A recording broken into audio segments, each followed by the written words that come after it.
del Señor.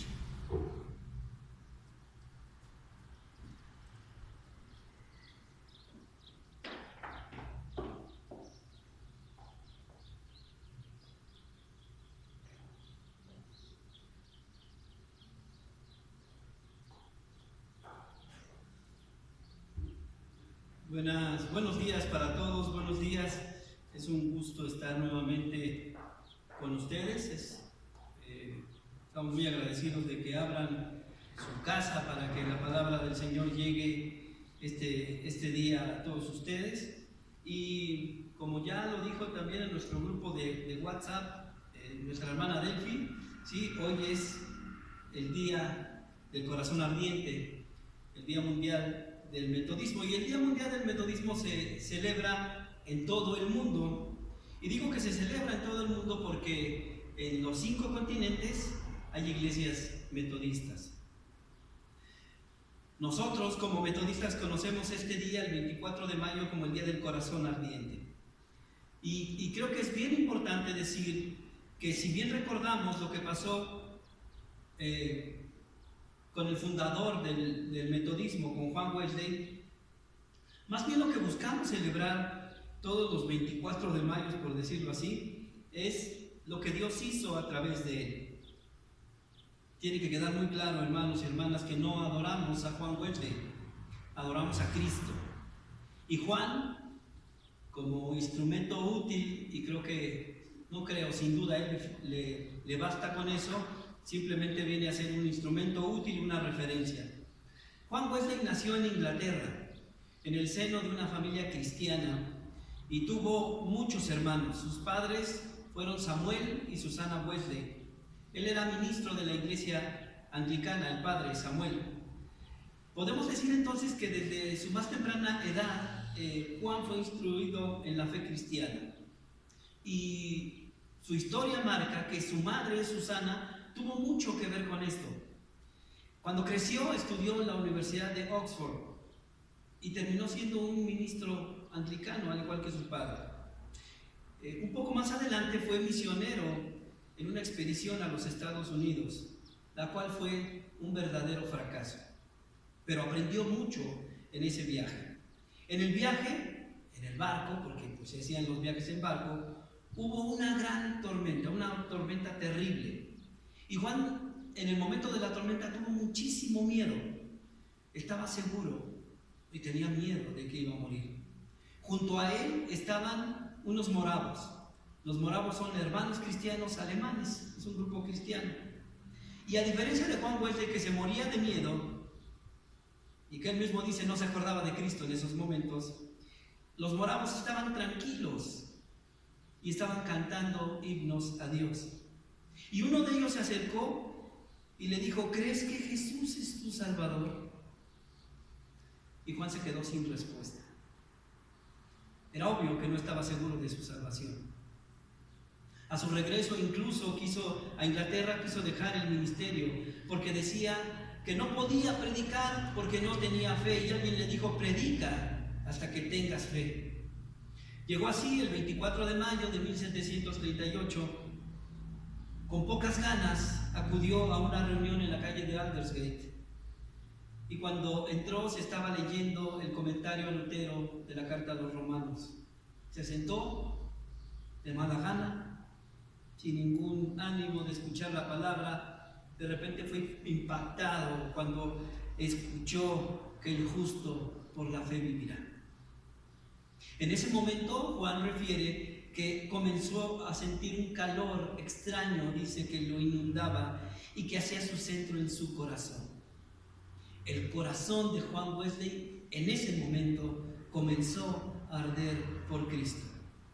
Y ese lo consideramos como el inicio de lo que Dios hizo con él, con sus hermanos, con sus amigos, y que ha llegado, como decía al principio, a todas las partes del mundo, a los 5 continentes. Hoy, hermanos, quiero que reflexionemos en Jeremías 29, versos 12 y 13. Jeremías 29, versos 12 y 13. Dice así: en esos días, cuando oren, los escucharé. Me buscarán y me encontrarán cuando me busquen de todo corazón. Señor, te damos gracias por este día. Te damos gracias porque podemos, aún con la situación que estamos viviendo, Dios, abrir nuestra Biblia y meditar en tu palabra. Te damos gracias, Señor, porque siempre estás con nosotros, porque tu presencia la sentimos en nuestras vidas y porque la guía de tu Santo Espíritu nos evita de problemas que podríamos lamentar. Ahora, Señor, te queremos rogar en el nombre precioso de tu Hijo Jesús, que el mensaje que has dado a este tu humilde siervo, Señor, llegue a los corazones de tus hijas e hijas que en casa o en algún momento verán este sermón, Señor. Por favor, mediante tu Espíritu allí en sus casas, Dios, haz que pongan atención a lo que no les voy a decir yo, Señor. Yo solamente anhelo ser un instrumento tuyo, pero lo que les vas a hablar tú, Dios. Que tengan por cierto de que eres tú quien está hablando y eres tú, Señor, quien quiere tocar sus vidas. Gracias, Señor. Siempre te pido que sean gratos los dichos de mi boca y la meditación de mi corazón. Y te doy gracias, Señor, en el nombre de Jesús. Amén. Con lo que dice Jeremías 29, 12 y 13, nos podemos preguntar o podemos reflexionar en cómo estamos buscando a Dios, o todavía más, ¿estamos buscando a Dios? Jeremías, como todos los profetas de Dios, no fue bien recibido, ni por los mandatarios, los dirigentes del pueblo, ni por el pueblo. Para llegar a este punto, Jeremías ya había sido amenazado de muerte. Jeremías había sufrido ataques de los falsos profetas, esos que les endulzaban el oído al pueblo y a los reyes. Y entonces es comisionado por Dios para escribir y enviar una carta al pueblo. Esto sucede un poco después de que el pueblo es llevado en cautiverio. Y el contenido de la carta, seguramente cuando fue leído por el pueblo, fue incomprensible. Lo que Dios no les dice, no les pide, les ordena, es que se casen, que tengan hijos, que construyan casas, que sean productivos y algo muy interesante, muy difícil, que oren por los que están ahí, que oren por aquellos, por esa ciudad, por el lugar en donde están cautivos, y que se comporten de manera ejemplar. Les dice con mucha claridad cuánto tiempo van a estar ahí cautivos en Babilonia. 70 años. Pero también les hace una promesa.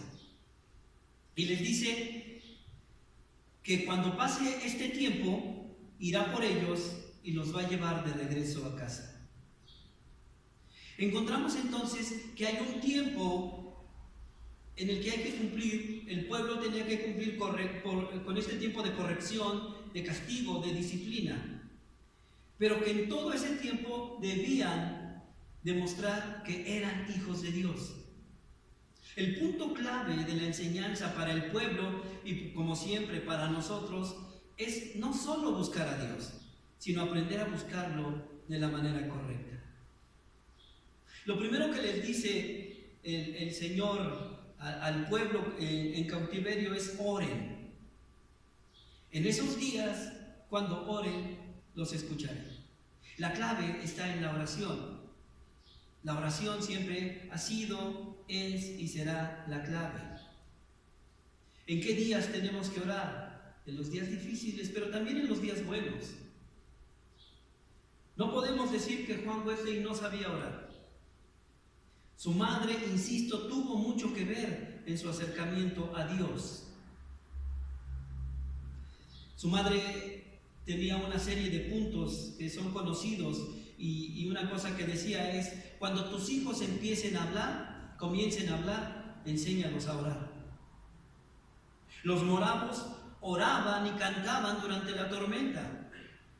Seguramente sus familiares, los familiares de Juan Wesley y sus amigos oraban por él cuando quiso dejar el ministerio. No podemos dejar de decirlo. la oración nos acerca a Dios.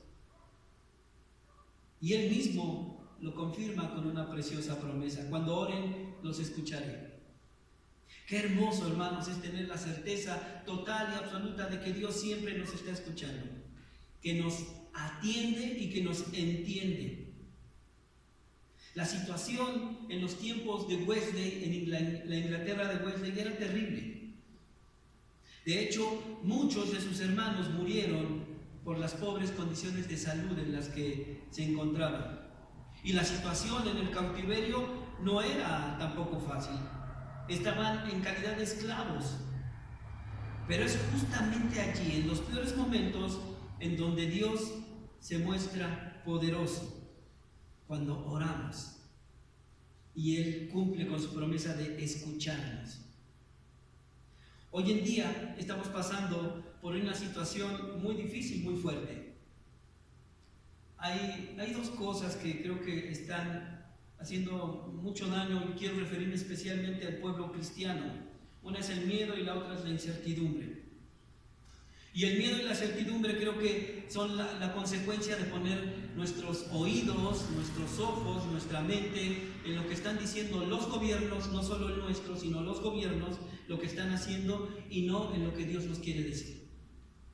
Allí está el problema. Y podemos decir, algunos podrán estar de acuerdo y otros no. Hay poca respuesta. Parece que lo que se dice es, bueno, cada quien que tome su decisión. Tú decides si sales o no sales. Tú decides si abres o no abres. Y eso me recuerda al último verso de Jueces, capítulo 21, verso 25, que dice: en esos días Israel no tenía rey. Cada uno hacía lo que le parecía correcto según su propio criterio. Eso no es bueno. No es bueno. Porque así como en el cautiverio, en los tiempos de Wesley y hoy en día, no podemos pensar que cada uno debe hacer lo que mejor le parece. Debemos pensar, actuar y obrar en comunidad. No podemos pensar solamente en nosotros. Hermanos, no podemos pensar solamente en Monte Oreb, como no podemos pensar solamente en Tequisquiapan, y a nivel de gobierno no se puede pensar solamente en Querétaro, porque Querétaro está rodeado de otros pueblos hermanos y gobiernos que están junto a. Tenemos que pensar como país, y al pensar como país tenemos que pensar como mundo, porque yo insisto, Dios sabe por qué está permitiendo esto. Dios nos está hablando a todos, de lado a lado, en todo momento nos está hablando, y tenemos que pensar y actuar en comunidad, siempre en comunidad. Ahora, como hijos de Dios no podemos tener miedo, no podemos, de ningún modo. No sabemos qué va a pasar. Se habla de una crisis económica que viene fuerte. Hoy en día, bueno, existe el riesgo de que nos podamos contagiar. Anoche mismo falleció una familiar de una hermana que falleció también de COVID. Es decir, ¿cómo nos vamos a enfrentar a esta situación? Con una certeza, hermanos y hermanas, debemos tener muy en claro que nuestro Dios sigue en el mismo lugar, en su trono, en absoluto control de todo. Yo sé que algunos dicen, no, Dios no está en control de todo. Bueno, creo que tengo que respetar las diferentes posiciones, pero yo creo en un Dios soberano, y Dios está en control de todo. Ahora, decir que está en control de todo no quiere decir que para Él somos como marionetas. Dios permitió que esto pasara, y esto va a pasar cuando Dios diga que se termine. Dios estaba en control en el cautiverio. Dios estaba en control en la amenaza de guerra civil en los tiempos de Juan Wesley. Dios está en control en esta pandemia. Dios nos está enseñando algo y nuestra responsabilidad es aprender la lección. Tenemos que escuchar lo que dice nuestro gobierno, por supuesto que sí, pero tenemos que poner muchísima más atención a lo que está diciendo nuestro Dios. Esto va a durar hasta que el Señor quiera, y durante ese tiempo tenemos que seguir orando y confiando en Él. Fíjate lo que dice Filipenses 4, versos 6 y 7. No se preocupen por nada, en cambio, oren por todo. Díganle a Dios lo que necesitan y denle gracias por todo lo que Él ha hecho. Así experimentarán la paz de Dios que supera todo lo que podemos entender. La paz de Dios cuidará su corazón y su mente mientras vivan en Cristo. ¿Qué nos dice Pablo, inspirado por el Espíritu Santo? Preocuparte no sirve para nada. No te preocupes. En el más amplio significado de la frase, no te preocupes. En cambio, ora. ¿Por qué tengo que orar, Pablo? ¿Por qué tengo que orar, hermanos? Por todo. Con una confianza, díganle a Dios lo que necesitan. Y denle gracias por lo que Él va a hacer. Tal vez no te guste, no importa, es lo mejor. Si tú no te preocupas, oras y eres agradecido con Dios, entonces no vas a estar preocupado por lo que va a pasar o no va a pasar, sino que vas a experimentar la paz de Dios. Me encanta que Dios pone esto que a algunos no les gusta, pero que está ahí, y así es. La paz de Dios cuidará su mente, su corazón y su mente. Y tiene una palabra preciosa: mientras vivan en Cristo Jesús. Si tú estás en Cristo Jesús, hermano, hermana, tú estás cuidado. Y Pablo también dijo, sea que vivamos o que muramos, somos del Señor. ¿De qué te preocupas? Hay que ocuparnos. No se trata, hermanos, de que somos muy espirituales y salgamos y diga, tósame en la cara que yo estoy protegida por Dios. No. Tenemos que atender indicaciones. Nosotros tenemos, como hijos de Dios, que ser el ejemplo. Si nuestras autoridades dicen, pónganse cubrebocas, no salgan, cierren el templo, lo hacemos. Las decisiones, cuando las tomamos, siempre hay alguien que está en contra y alguien que está a favor. Y no solo nosotros, muchos han sido criticados porque dicen, pues que no tienen fe en Dios. La palabra dice que nada, ninguna enfermedad, nada nos va a tocar. Estos no tienen fe. ¿Y sabes qué pasa? Que están abriendo algunos, bueno, no abriendo, sino teniendo sus servicios, pero escondidas. ¿Eso está bien? No. Ahora, cuando Wesley tuvo dudas acerca de su llamado, estoy seguro que pasó mucho tiempo en oración. Su humanidad decía, no vale la pena, no sirves para esto, Juanito, dedícate a otra cosa. Pero persistió en oración. Dios le dijo a su pueblo en los días de su cautiverio, oren, porque cuando dice cuando oren, está diciendo oren. Y cuando oren, yo los voy a escuchar. Y quiero preguntar, ¿qué tanto has orado en este tiempo, iglesia? Y no solo en este tiempo, ¿qué tanto oras cuando tienes una dificultad? ¿Acudes a Dios en primer lugar o buscas cosas, personas, instituciones? Dios en ningún momento nos prometió que cuando lo aceptáramos a Él, a su Hijo Jesús como nuestro Señor y Salvador y la guía de su Espíritu Santo, nunca tendríamos dificultades. Si tú me aceptas, tú nunca la vas a pasar mal, tú siempre vas a estar bien, tú nunca te vas a enfermar, simplemente de repente ¡pum!, se murió. Ya está con el Señor. No, nunca nos prometió eso. Nos prometió algo muchísimo mejor. siempre estaré con ustedes. Siempre. ¿En la pandemia? Sí. ¿En el cautiverio? Sí.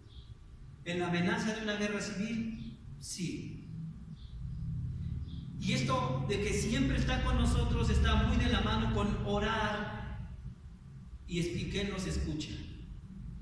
Y sabes una cosa, cuando Dios nos escucha, responde. Dios siempre responde y nos da lo mejor para nosotros. Jesús lo dijo en Marcos 11:24. Les digo, ustedes pueden orar por cualquier cosa y si creen que lo han recibido, será suyo. Se trata entonces de orar con fe. Nuestras oraciones nunca deben ser simples. Y no debemos confundir simple con sencillo. A Dios le encantan las oraciones sencillas, porque ¿sabes de dónde nacen las oraciones sencillas? De un corazón sencillo, pero no simple. Señor, pues tú haz lo que quieras. No. Sencillo, pero no simple. Por eso debemos pedirle a Dios con claridad, ser específicos en nuestra oración a Él y enseguida, hermanos, ajustarnos a su perfecta voluntad. No se trata de decir, Señor, sana a fulano o a sultano, pero pues, como tú quieras. No, le pedimos que sane, le pedimos que provee, le pedimos que solucione, le pedimos que toque corazones, con fe, con seguridad. Después, si por aquella persona por la que nosotros oramos es llamada a su presencia, alabado sea el Señor. Pero no dudar. Insisto, Él siempre decide lo mejor para nosotros. Me buscarán y me encontrarán, dice el Señor. Y aquí está otra promesa. Porque no dice, si me buscan, bueno, tal vez me encuentren. No, es muy claro que siempre que busquemos a Dios, lo vamos a encontrar. Él nunca se esconde cuando lo busca un corazón contrito y humillado, o un hombre o una mujer arrepentida.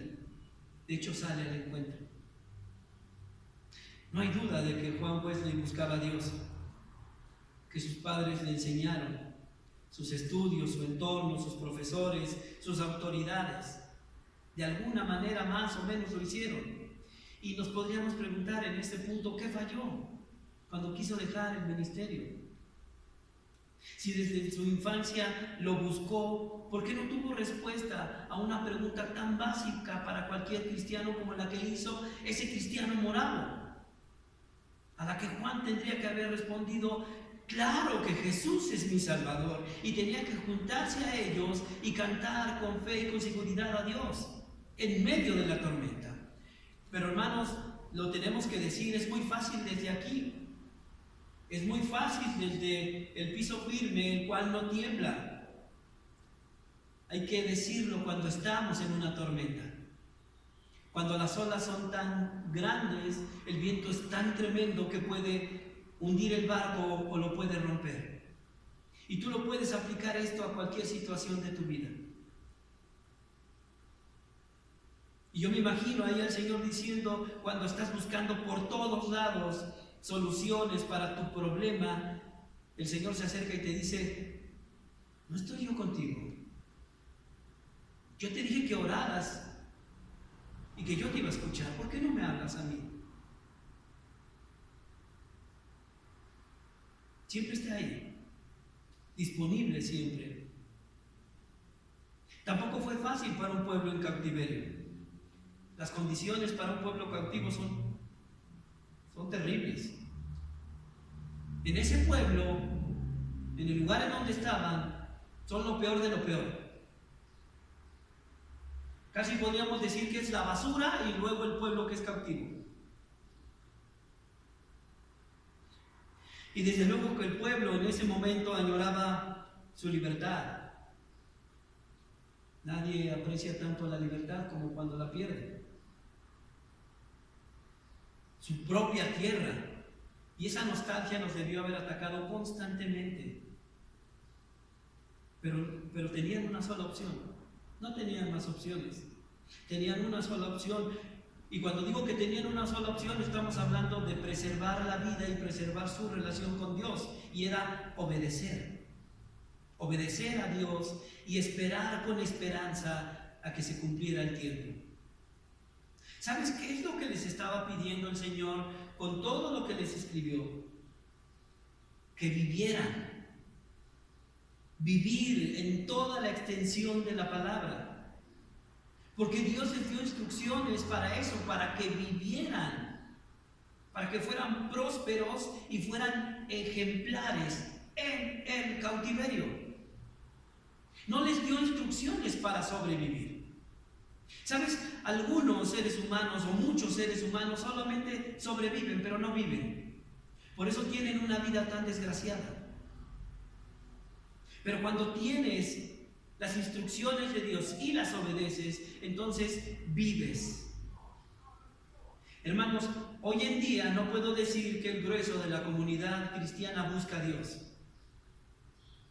Sinceramente, yo he visto que muchos lo ven como una opción, algo así como un seguro por si las dudas. Y esto pasa porque hoy en día una de los mayores obstáculos contra tener una relación con Dios es que hay muchas cosas en las cuales invertir el tiempo. Y la gran mayoría de los cristianos invierten su tiempo en muchas cosas, de modo que no queda tiempo para Dios. Pero no tienen claro que esas cosas tan importantes para ellos ahora son pasajeras. El problema es cuando se deja de poner la mira en lo eterno. Cuando dejamos de poner los ojos, la meta en lo eterno, entonces el resultado es que nuestra vida espiritual poco a poco va muriendo. Nuestra vida eterna va muriendo, no vamos a llegar. Y te tengo que preguntar, ¿para qué buscas a Dios?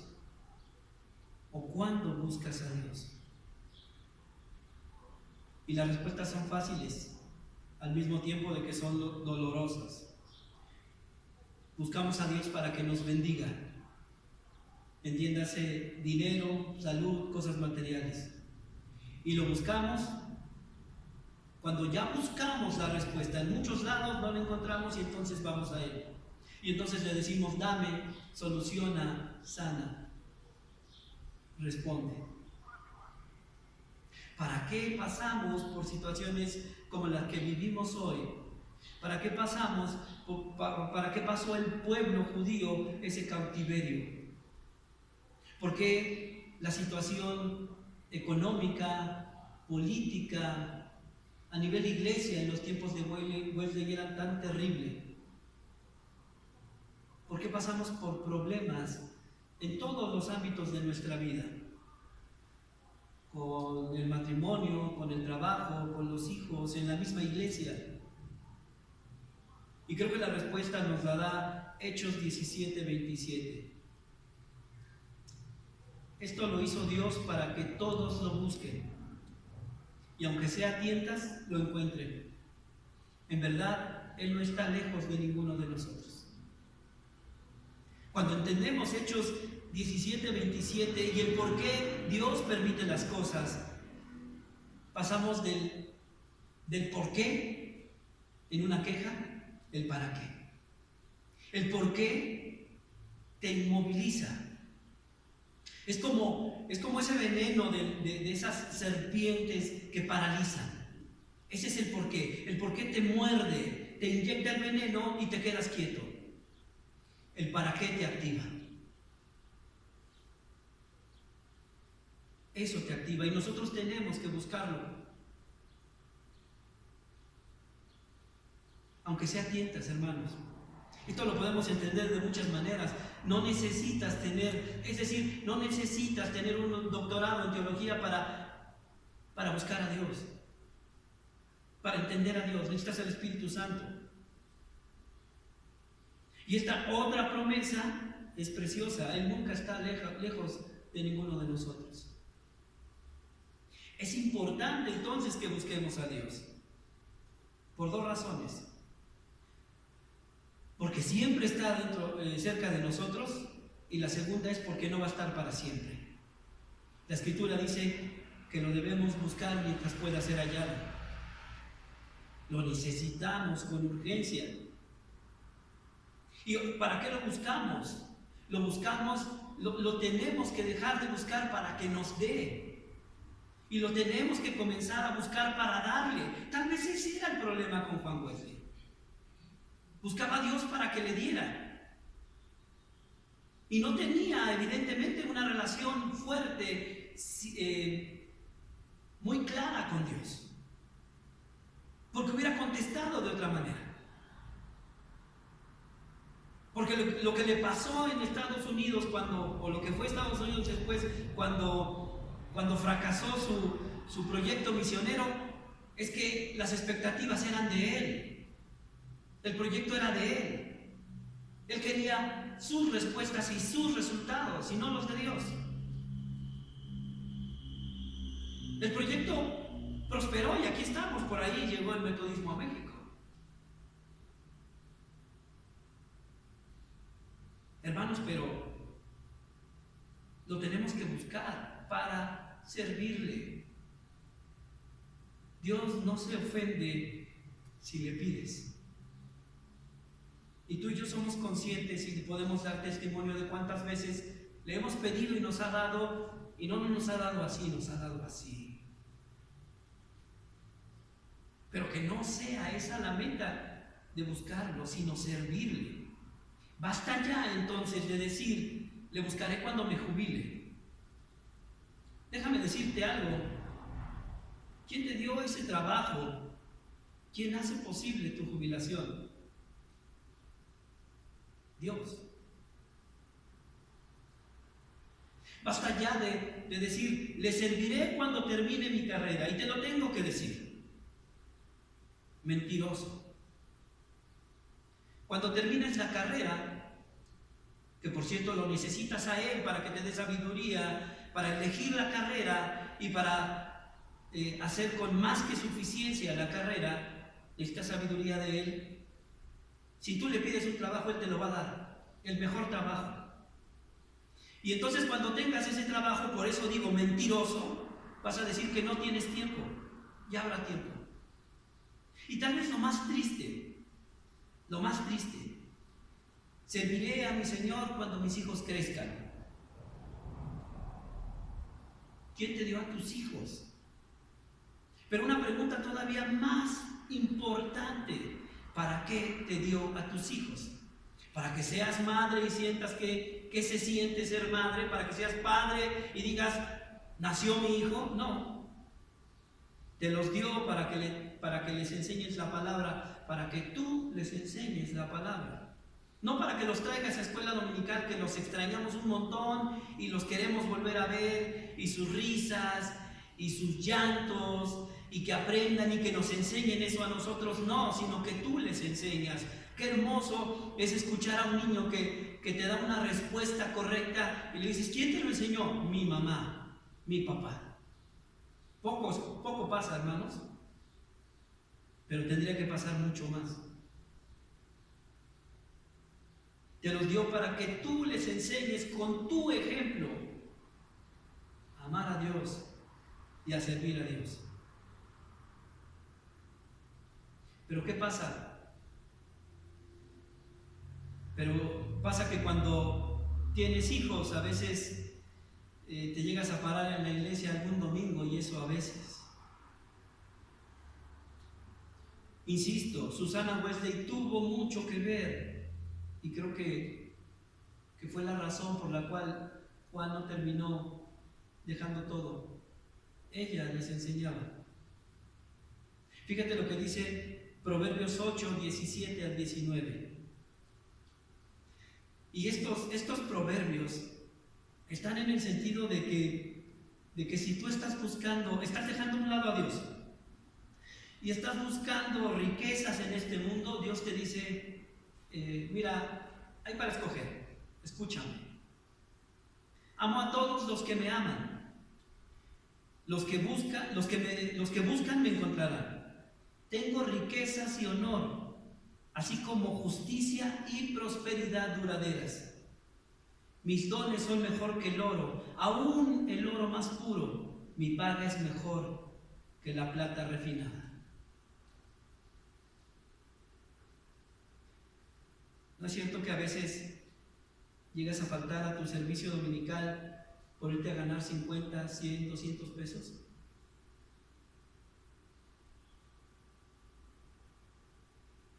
¿Dónde quedan esos 200 pesos? ¿De qué te sirven esos 200 pesos? Es mejor apostar e invertir en las cosas eternas. Y que escuches de tu Señor que te diga: yo te amo, porque tú me amas. Y otra vez se repite: tú me buscas y yo me dejo encontrar. Buscas riquezas y honor, yo tengo riquezas y honor. Justicia y prosperidad, no pasajeras, sino duraderas. Buscas oro y plata, yo tengo el oro más puro y la plata más refinada. Entonces se trata de buscar de Dios.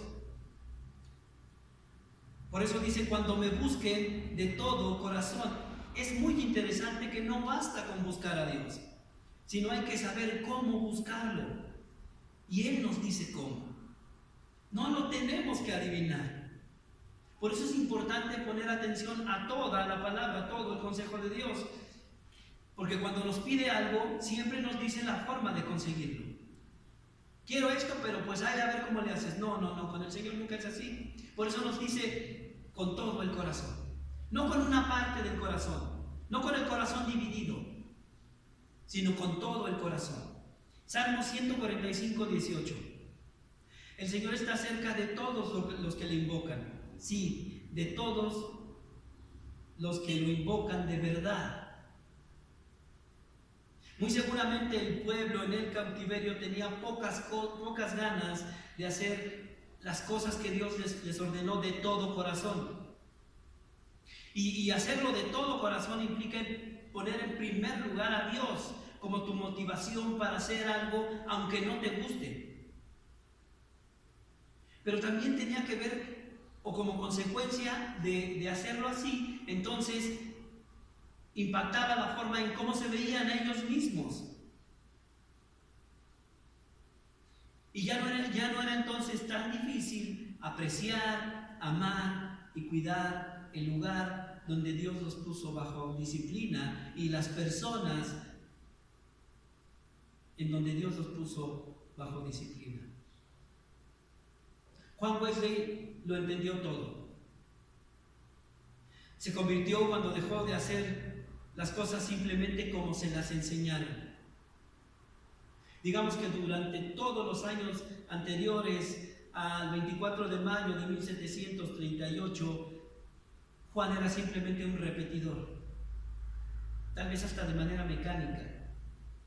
Pero cuando Dios toca el corazón de Juan, le hizo ver que esa era la única forma de acercarse a Él. Y entonces todo cambió para él. Fue expulsado de la iglesia anglicana, porque le dejó de predicar a los nobles, a los ricos, y le comenzó a predicar al pueblo. Fue bueno que lo expulsaran. Y entonces él dijo: el mundo es mi parroquia.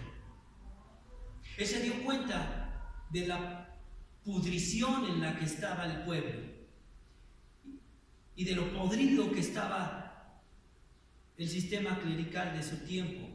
Y entonces él dijo: oh Señor, regenera a tus hijos y comienza conmigo. Juan Wesley entonces, cuando ardió su corazón por Cristo, se dio cuenta de lo importante del servicio.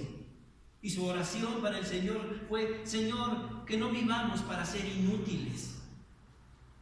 Juan estaba muy consciente de la predicación de la palabra, de la extensión de la palabra a todos los lugares posibles.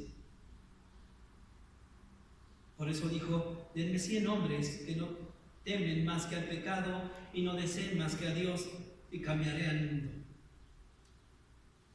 Juan entendió lo importante del discipulado. Y por eso dijo, esta es la gran obra. No solo traer almas a la fe, sino edificarlas en la fe. Todo cambió cuando dejó de poner su atención en las circunstancias y comenzó a creerle a Dios y a creer en sus promesas. Tal vez no pasó lo mismo para todo el pueblo que estaba en cautiverio, pero para un número suficiente sí. ¿Y sabes qué? Nosotros tenemos que hacer lo mismo.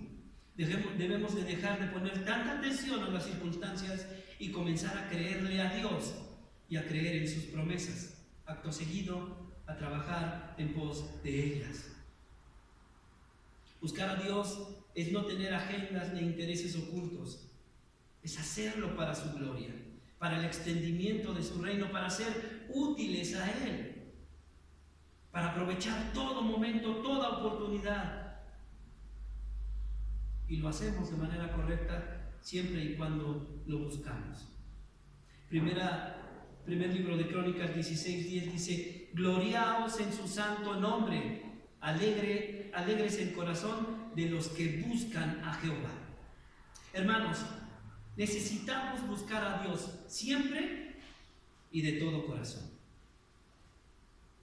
Siempre y de todo corazón. Y creo que hay una enseñanza muy importante en lo que vivió Juan Wesley para nosotros como padres.